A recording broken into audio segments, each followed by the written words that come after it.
King Charles will not pay taxes on the wealth he inherited from the Queen, although he is willing to follow his mother's lead in paying income taxes. According to a clause passed by then Prime Minister John Major in 1993, any inheritance from sovereign to monarch avoids the 40% tax on assets exceeding £325,000. The royal estate has an estimated assets of £15.2 billion, with 25% of the profits being given to the royal family as sovereign grants.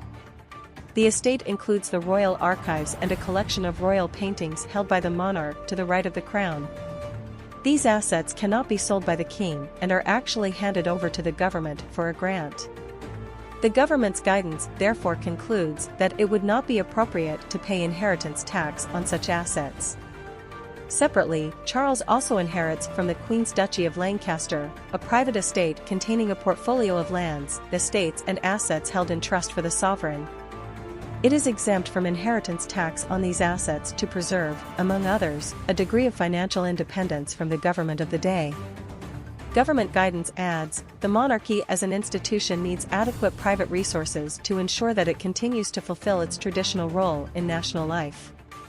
Except for King Charles, anyone who inherits private assets from the Queen will have to pay inheritance tax.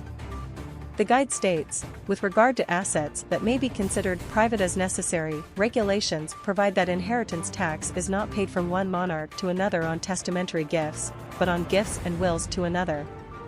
The monarch is also not legally obligated to pay income tax, capital gains tax or inheritance tax. However, in the early 1990s there was public pressure over the cost of the monarchy, and questions arose over who would pay the bill for the repair of Windsor Castle after it was severely damaged by a fire. In 1992, an announcement was made that the Queen would voluntarily pay income tax the following year, and Charles said he would impersonate his mother when he became Prince of Wales. The Duchy of Lancaster, the Queen's main source of wealth, had revenue of around £22 million in 2021.